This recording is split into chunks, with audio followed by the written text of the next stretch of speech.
Hey everyone, welcome back to Smart for Home. In today's video, we'll be tackling a common issue that Wyze Lock users might encounter: how to reset a Wyze Lock. Whether you're experiencing connectivity problems or just want to start fresh, we've got you covered.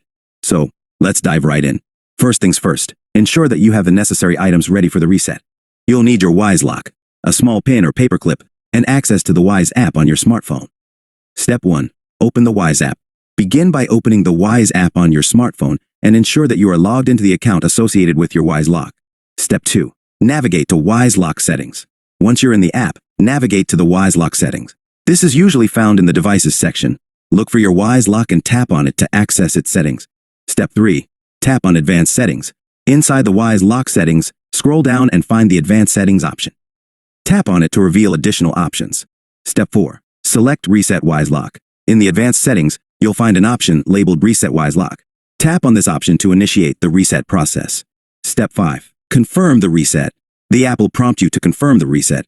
Read through the information provided, and if you're sure you want to proceed, confirm the reset. Step 6. Perform physical reset. Now, it's time for the physical part of the reset. Locate the small pinhole on the Wyze Lock, usually near the battery compartment. Use a small pin or paperclip to press and hold the reset button inside the pinhole. Step 7. Wait for LED indicator. While holding the reset button, keep an eye on the LED indicator on the Wyze Lock. It should start flashing, indicating that the reset process is in progress. Step 8. Release the reset button. Once the LED indicator stops flashing, release the reset button. Your Wyze Lock is now successfully reset. Conclusion. And there you have it, a step-by-step guide on how to reset a Wyze Lock. Remember, resetting your Wyze Lock will erase its current settings, so be prepared to set it up again from scratch. If you found this video helpful, don't forget to give it a thumbs up and share it with others who might be facing similar issues. If you have any questions, or if there's a specific Wyze topic you'd like us to cover in the future, let us know in the comments below. Thanks for watching, and we'll see you in the next video.